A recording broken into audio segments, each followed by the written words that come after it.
Good afternoon everyone. रसायन Rahul channel में आप सभी का स्वागत है। बच्चों, आज हम एटॉमिक स्ट्रक्चर का पार्ट 16 स्टार्ट करेंगे। तो आप सभी से अनुरोध है कि अभी तक जिस किसी बच्चे ने मेरा चैनल सब्सक्राइब नहीं किया है, प्लीज चैनल सब्सक्राइब करके उसे सपोर्ट कीजिए। चलिए स्टार्ट करते हैं।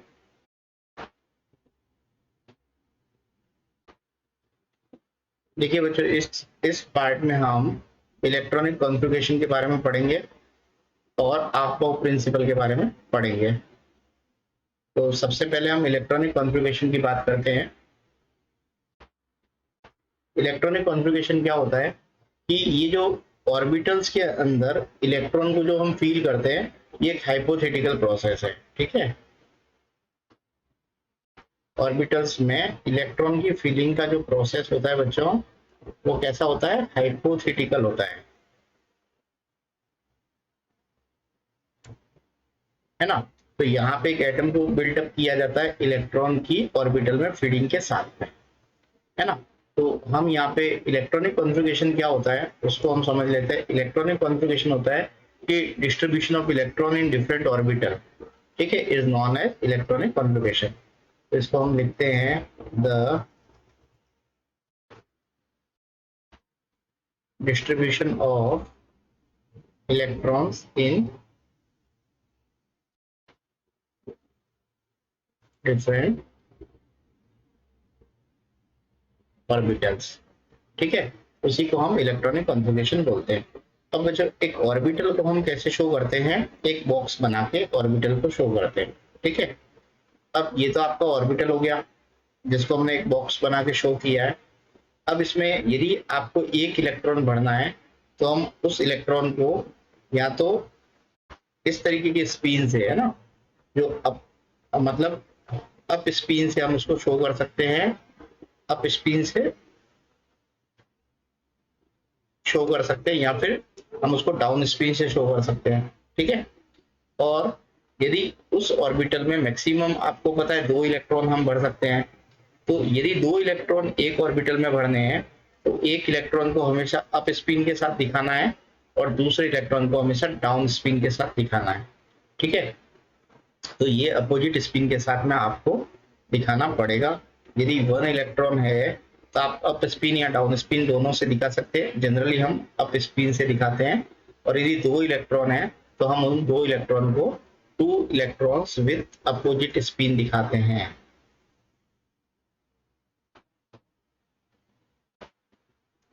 ओके,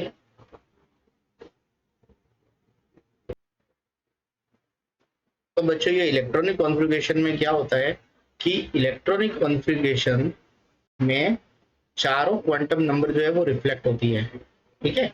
इलेक्ट्रॉनिक कॉन्फ़िगरेशन जब हम किसी एटम का लिखते हैं तो उसमें आपका प्रिंसिपल क्वांटम नंबर भी रिफ्लेक्ट होता है, आपका एजीमुथल क्वांटम नंबर भी रिफ्लेक्ट होता है, आपका मैग्नेटिक क्वांटम नंबर भी रिफ्लेक्ट होता है और आपका स्पिन क्वांटम नंबर भी रिफ्लेक्ट होता है।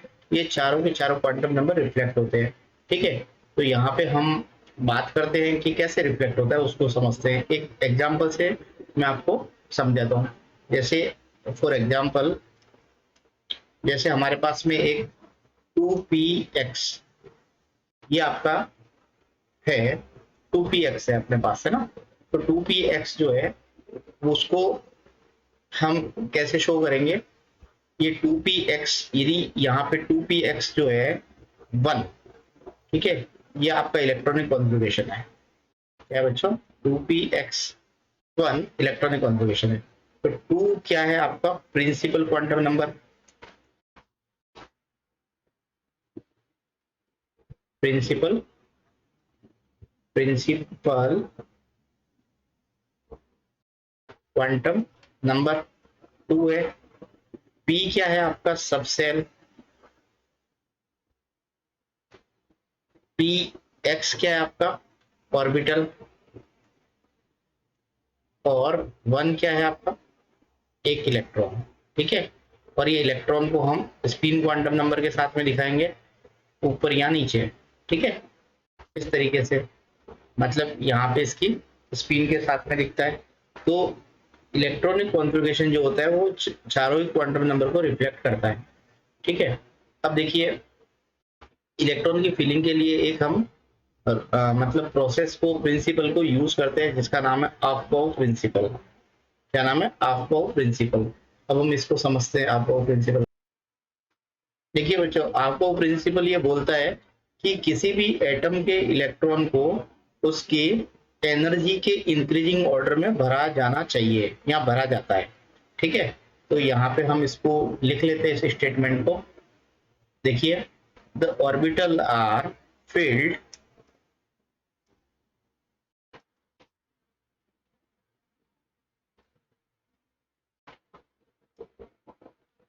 in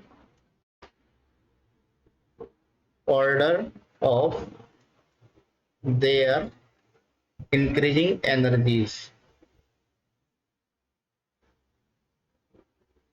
increasing energy। ठीक है, मतलब ऑर्बिटल्स को उनकी इंक्रीजिंग ऑर्डर, एनर्जी के ऑर्डर में हम भरेंगे। तो इलेक्ट्रॉन जो है वो फर्स्ट ऑक्यूपाई करेगा लोअर एनर्जी ऑर्बिटल को। ठीक है, तो जो इलेक्ट्रॉन सबसे पहले भरा जाएगा वो लोअर एनर्जी ऑर्बिटल में भरा जाएगा। इसके बाद में इलेक्ट्रॉन भरे जाएंगे हायर एनर्जी ऑर्बिटल्स में। ओके, ये है आपको प्रिंसिपल। अब देखिए बच्चों, ये आपको वर्ड जो है वो जर्मन का वर्ड है। आपको AUFBAU, AUFBAU, ये क्या है? जर्मन का वर्ड है। इसका मीनिंग होता है बिल्डअप या बिल्डिंग अप। इसका मीनिंग होता है बिल्डिंग अप। ओके, तो यहाँ पे क्या होता है? Building up of the orbitals. इसका मीनिंग क्या है? Building up of the orbitals का मतलब ये है कि ऑर्बिटल्स में जो इलेक्ट्रॉन को हम फील करेंगे। ठीक है, the filling of the orbitals with electron, यही बिल्डिंग अप का मीनिंग है। Filling up of orbitals with electrons. ठीक है, इसी को हम बिल्डिंग अप बोलते हैं। अभी देखिए, अब बात करते हैं हम मल्टी इलेक्ट्रॉन एटम के लिए। ठीक है, मल्टी इलेक्ट्रॉन एटम के लिए एनर्जी का इंक्रीजिंग लेवल क्या है? ऑर्बिटल की एनर्जी का इंक्रीजिंग लेवल मैं आपको यहाँ पे लिख रहा हूँ, बाद में एक हम एक शॉर्ट डायग्राम से हम उसको समझ लेंगे। तो देखिए, मल्टी इलेक्ट्रॉन एटम की जो ऑर्बिटल्स की एनर्जी का इंक्रीजिंग ऑर्डर है ना, इंक्रीजिंग ऑर्डर ऑफ एनर्जी। तो देखिए बच्चों, सबसे पहले जो है 1s की ऑर्बिटल की एनर्जी सबसे कम होती है, उसके बाद में 2s की एनर्जी उससे ज्यादा होती है, फिर 2p की एनर्जी उससे ज्यादा होती है। ठीक है, उसके बाद में 3s की एनर्जी उससे ज्यादा होती है, फिर 3p की एनर्जी उससे ज्यादा होती है। इसके बाद में बच्चों है ना, एनर्जी जो होती है वो 4s की एनर्जी उससे ज्यादा होती है, और 4s से 3d की एनर्जी ज्यादा होती है। ठीक है, इस चीज को हम समझेंगे। 4s की एनर्जी जो है वो 3d से कम होती है। इसके बाद में हम बात करते हैं 4p की एनर्जी 3d से ज्यादा होती है, फिर 4p से आपके 5s की एनर्जी ज्यादा होती है, और 5s से आपकी 4d की एनर्जी ज्यादा होती है। मतलब 5s की एनर्जी जो है वो अगेन 4d से कम होती है। ठीक है, इसके बाद हम बात करते हैं 5p की एनर्जी 4d से ज्यादा होती है, फिर 6s, उसकी एनर्जी 5p से ज्यादा होती है, लेकिन आपकी 6s की एनर्जी 4f से और 5d से, इन दोनों से कम होती है इसकी 6s की एनर्जी। इसके बाद में फिर आ गया 6p और 7s। तो बच्चों, ये एनर्जी का इंक्रीजिंग लेवल है। इसको हम एक डायग्राम से समझ सकते हैं, जो आप इजीली आपको समझ में आएगा। अभी हम उसको देखेंगे थोड़ी देर बाद। ठीक है, चलिए आगे देखते हैं हम। तो बच्चों, यहाँ पे देखिए, हमने जो यहाँ पे एनर्जी का लेवल बताया है, कि देखिए ये जो है ना 4s की एनर्जी 3d से कम होती है, 4s की एनर्जी 3d से कम होती है। तो ऐसा क्यों होता है, इस चीज को हम समझेंगे। मैंने लास्ट क्लास में ये नहीं समझाया था, मैंने आज के लिए छोड़ दिया। तो बच्चों यहाँ पे देखिए 4s की एनर्जी यानी 4s जो ऑर्बिटल पहले आता है 3d से, तो ऐसा क्यों होता है, देखिए ये इलेक्ट्रॉन को एनर्जी के इंक्रीजिंग ऑर्डर में भरा जाता है, ठीक है।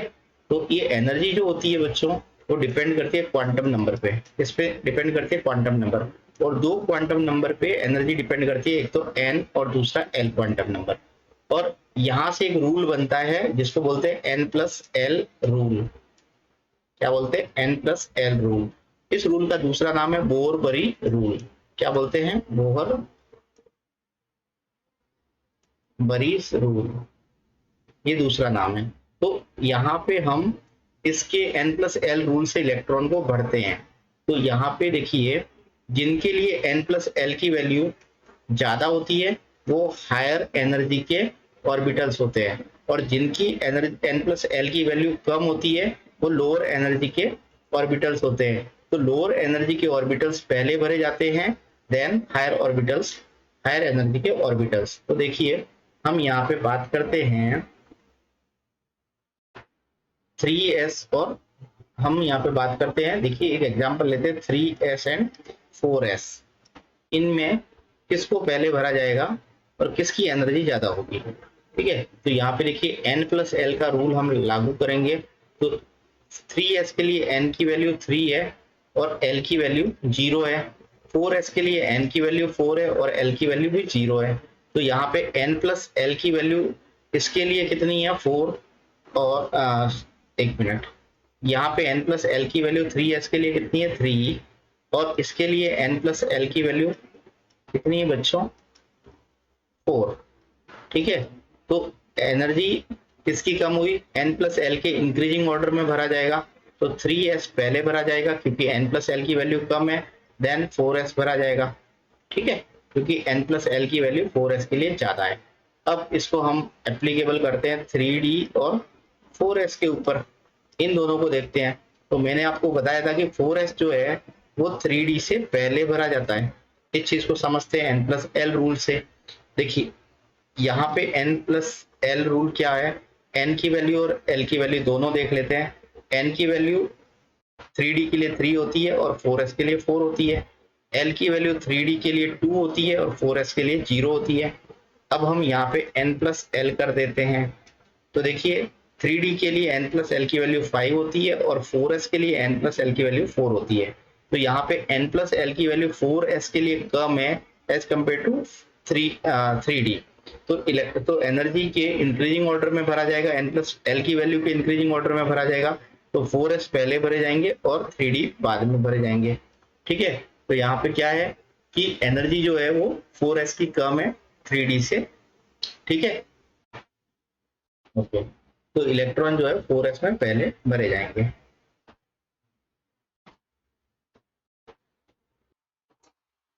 अब बच्चों हम बात करते हैं, ये तो n+l रूल हो गया।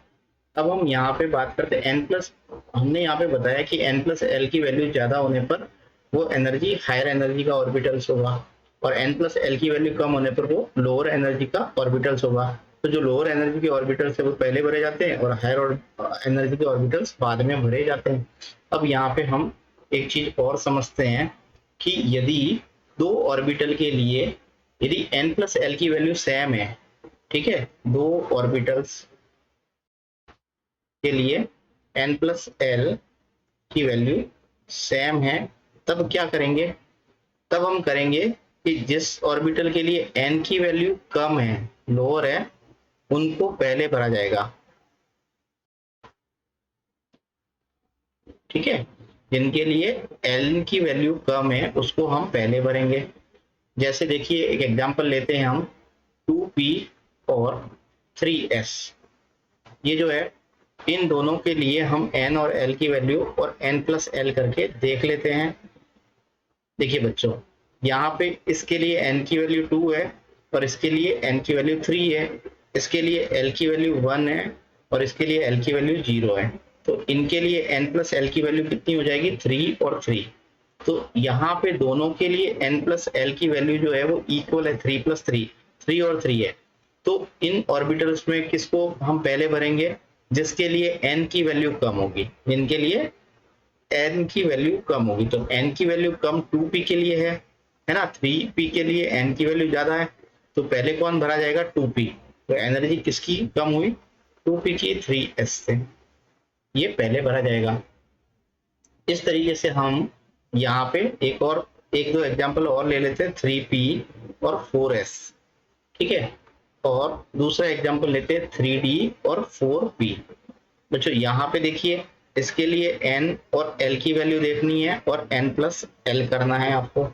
तो n की वैल्यू 3 है, इसके लिए l की वैल्यू 1, n प्लस l की वैल्यू 4, यहाँ पे n की वैल्यू 4, l की वैल्यू 0, n प्लस l की वैल्यू 4।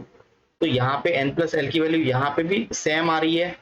तो अब हम n की वैल्यू देखेंगे, n की वैल्यू किसके लिए कम है? आपके 3p के लिए n की वैल्यू 4s के n की वैल्यू से कम है। तो कौन पहले भरा जाएगा? 3p पहले भरा जाएगा 4s से, ठीक है। तो एनर्जी 3p की कम हो गई। अब 3d और 4p में देखते हैं, n, l और n प्लस l। देखिए यहाँ पे n की वैल्यू 3, इसके लिए n की वैल्यू 4, यहाँ पे l की वैल्यू 2, यहाँ पे n की वैल्यू 1, ठीक है। l की वैल्यू 1, तो n प्लस l यहाँ पे 5 हो गया, यहाँ पे भी 5 हो गया। तो यहाँ पे भी n प्लस l की वैल्यू सेम आ रही है, 5 5। तो इलेक्ट्रॉन उस ऑर्बिटल में पहले भरा जाएगा जिसके लिए n की वैल्यू कम हो। तो n की वैल्यू 3d के लिए 3 है और 4p के लिए 4 है। तो कम किसके लिए? 3p 3d के लिए। तो कौन सा ऑर्बिटल पहले भरा जाएगा? 3d, है ना, 4p की तुलना में, क्योंकि 3d की एनर्जी कम है। ओके बच्चों, ये समझ में आ गया आपको? अब यहां से हमको क्या चीज समझ में आती है कि देखिए कुछ ये जो है ये ऑफ्लो प्रिंसिपल आपको क्या चीज और एक्सप्लेन करता है कि कुछ ऑर्बिटल्स है जिनके लिए n की वैल्यू हायर है और l की वैल्यू कम है, ठीक है। n की वैल्यू हायर और l की वैल्यू लोअर है ना। तो उनकी एनर्जी जो होगी बच्चों, वो है ना लेस एनर्जी होगी, ठीक है। उनकी एनर्जी जो है वो लेस एनर्जी होगी एज कंपेयर टू n की वैल्यू जिसके लिए कम है और l की वैल्यू जिसके लिए ज्यादा है, उसकी एनर्जी से इनकी एनर्जी जो है वो कम होगी। इस तरीके से भी शो कर सकते हैं इसको। तो फिर से इसको समझो, n की वैल्यू ज्यादा और l की वैल्यू कम, उसकी एनर्जी जिस ऑर्बिटल के लिए n की वैल्यू कम और l की वैल्यू ज्यादा है उससे कम होगी, ठीक है। जैसे एग्जांपल लेते हैं हम 4s और 3d का, फिर से लेते हैं। देखिए यहाँ पे तो किसकी एनर्जी कम होगी, है ना। तो n और l की वैल्यू देख लेते हैं। n की वैल्यू 4s और l की वैल्यू आप दोनों के लिए देख लीजिए। n की वैल्यू 4s के लिए 4 होती है, n की वैल्यू 3d के लिए 3 होती है। l की वैल्यू 4s के लिए 0 होती है, l की वैल्यू 3d के लिए 2 होती है। तो बच्चों यहाँ पे देखिए n की वैल्यू ज्यादा है किसके लिए? 4s के लिए। और l की वैल्यू कम है किसके लिए? सॉरी, l की वैल्यू जो है इन दोनों में आप देखिए n की वैल्यू 4s के लिए ज्यादा है 3d की तुलना में, ठीक है। n की वैल्यू ज्यादा है, l की वैल्यू जो है वो 4s की कम है 3d की तुलना में। तो ये कम, ये ज्यादा, ठीक है। यहाँ पे ये कम, n की वैल्यू कम और l की वैल्यू ज्यादा, तो यहाँ पे इनकी एनर्जी ज्यादा होगी। यहाँ पे ये एग्जांपल जो है वो कम एनर्जी का होगा, ठीक है, समझे। तो n की वैल्यू कम और l की वैल्यू ज्यादा होने पर एनर्जी ज्यादा होती है। इसीलिए आपका 4s जो है वो पहले भरा जाता है कम एनर्जी का होने के कारण 3d की तुलना में। तो हम 4s को पहले भरते हैं 3d से, ठीक है। अब हम यहाँ पे एक डायग्राम से समझ लेते हैं उसको, एनर्जी के इंक्रीजिंग ऑर्डर को। आपको प्रिंसिपल में एनर्जी के इंक्रीजिंग ऑर्डर को हम एक डायग्राम से समझते हैं। तो बच्चों ये सीक्वेंस है, आपको ध्यान रखना है। देखिए यहाँ पे लिखेंगे आप 1s, फिर लिखेंगे 2s, फिर लिखेंगे 3s, फिर लिखेंगे 4s, फिर लिखेंगे 5s, फिर लिखेंगे 6s, है ना, फिर लिखेंगे 7s। इस तरीके से सीक्वेंस। अब यहाँ पे आप स्टार्ट करेंगे 2p से, 2p, 3p, 4p, 5p, 6p, ठीक है, और 7p। अब क्योंकि p तो सेकंड से स्टार्ट होता है, d थर्ड से स्टार्ट होता है, तो यहाँ 3d, 4d, 5d, 6d सारे ऑर्बिटल्स को ऐसे लिख लेंगे। और 7d लिखिए मत लिखिए चलेगा। f जो है वो 4 से स्टार्ट होता है, 4f, 5f, है ना, तो यहाँ से इसको हटा दीजिए बोले चलेगा। तो बच्चों देखिए, अब देखिए यहाँ पे एरो मार्क आपको कैसे लगाना है, इस तरीके से आप एरो लगाते जाएंगे, है ना, इस तरीके से आप एरो लगाते जाएंगे।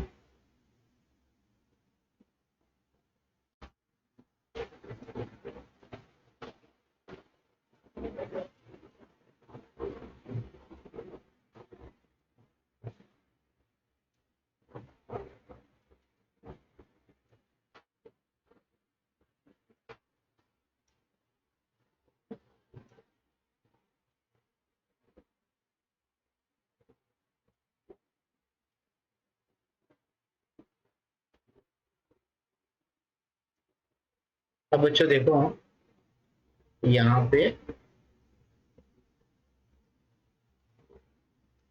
ओके, देखिए तो यहाँ पे जैसे फर्स्ट टेस्ट जो है उसकी एनर्जी सबसे कम है, फिर ये एरो जो है ना वो इसको ऐसे बैक जाके आपको इस तरीके से जोड़ देना है, ठीक है।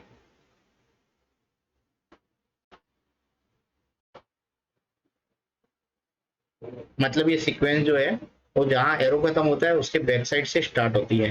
तो देखिए यहाँ पे एनर्जी का इंक्रीजिंग ऑर्डर लिखेंगे, सबसे पहले 1s की एनर्जी सबसे कम, फिर 2s उससे ज्यादा, फिर 2s के बाद में आप कहाँ जा रहे हैं, यहाँ से पीछे की तरफ 2p की तरफ जा रहे हैं, ठीक है। तो 2p, फिर आप 2p से 3s जा रहे हैं, 3s, फिर 3s से कहाँ जाएंगे आप, फिर बैक में 3p की तरफ जाएंगे, है ना, 3p, फिर आप जाएंगे 4s, फिर 4s के बाद में आप देखिए फिर से यहाँ से मैं 4s से कहाँ गया, 3d की तरफ गया, तो 3d, 3d के बाद में हम कहाँ जा रहे हैं, 4p, 4p से 5s, और 5s से आने के बाद में हम यहाँ से फिर बैक जाके 4d जाना है, ठीक है, 4d, फिर 5p, फिर 6s, फिर 6s के बाद में फिर से हमको f की तरफ जाना है, 6s यहाँ पे हो गया बच्चों। अब यहाँ से फिर बैक जाके 4f लिखना है, 4f, फिर 5d, फिर 6p, फिर 7s। इस तरीके से आपकी एनर्जी का इंक्रीजिंग ऑर्डर ये है। ये आप सीक्वेंस इस तरीके से याद कर सकते हो, बहुत ही इजी है ना। तो एनर्जी को आप इस तरीके से एनर्जी लेवल को फील कर सकते हैं। तो बच्चों आज के लिए इतना ही। आपको मेरा वीडियो अच्छा लगा है तो बच्चों वीडियो को लाइक कीजिए, चैनल को सब्सक्राइब कीजिए, लाइक शेयर और कमेंट कीजिए। चलिए, thank you for watching this video.